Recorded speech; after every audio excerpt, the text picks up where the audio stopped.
Cameron, a disappointing first half from your team, but they showed a bit of resilience and came back in the second half. Yeah, we're certainly humbled in that first half. We've had a lot of praise over the first 6 or 7 weeks, and probably rightly so at times. But the first half just wasn't good enough. Broncos, I've got to say, they were really good. Came here, a lot of desperation, so a lot of credit to them. But you just can't do the stuff we were doing to ourselves in the first half with errors, penalties, 7 tackle sets, and expect to be in a game against such a talented team. Were you worried about the energy early, never early came, and then your line speed probably wasn't what it has been? Yeah, I sort of thought we had a lot of guys working hard, but we probably had 2 or 3 that were off in the middle there, and it doesn't help you. 70% of possession against you sort of sapped our energy. Then Josh went to the sin bin, and even more so. So I thought we prepared great. I thought we came here ready to play. But an error and a try early, and then after that, I think we went, error, penalty, 7 tackle set, sin bin. Like, it was just comedy of errors. But we'll walk away with plenty of lessons from tonight.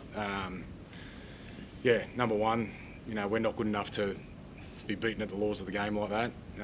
Number 2, we're not good enough to play as individuals. Right? When we played as a team in the second half, we started to look like the Bulldogs again. And number 3, we never give up.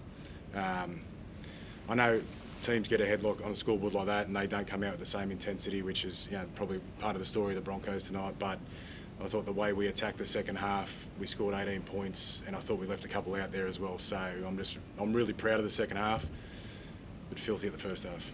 Cam, the sim innings, 3 of them, were they all fair? Don't know. There was so much going on tonight. Like, there was just no flow to the game. It was one of those games. It was probably hard to watch, to be honest.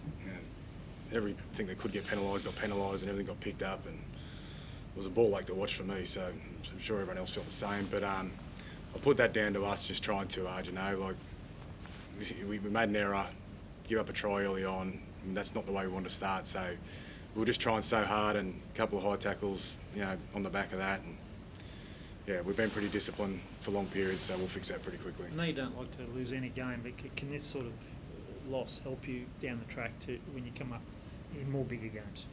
Possibly, but I didn't think we had to lose a game to need that sort of lesson. Like, I thought, as I said, we prepared really well. We came here ready to play. We're going to learn a lot of lessons around what we did in the first half, and you just can't do that to a team like the Broncos. What about Steve? How was the body language out there and the energy? Did you feel you were a bit off from the outset? Nah, I don't feel like we were off. I just feel like, we probably made it hard on ourselves the first 20 minutes. I think the first half we only had 30% of the ball, so we're defending a lot. If we give possession like that to a quality team like the Broncos, they're going to make you pay. So the effort was still there. We came out in the second half and kind of turned it around there, but there's a lot of lessons there that we can take off starting the game and taking those lessons into. So I don't feel like we went out there with the wrong energy. I feel like the energy was there, just missed the mark on a few things. Yeah, what was the reason? Reid Marnie kind of sat on the bench there for a fair while, probably longer than we're used to seeing. Was there a reason for that? Yeah, well, Bailey went on for Birdo when he got the HIA, and I just thought he brought that much energy. There'd been a lot of defence. We looked down on energy because we had 65% possession against us, so it was a smart idea to put Bailey into the middle. He was a bit fresher than what Reid was, and Bailey was our best player on the field, so it was going to be hard to take him off, which I don't think we did for the rest of the game. It was just that Bailey was going too good. I couldn't take him off.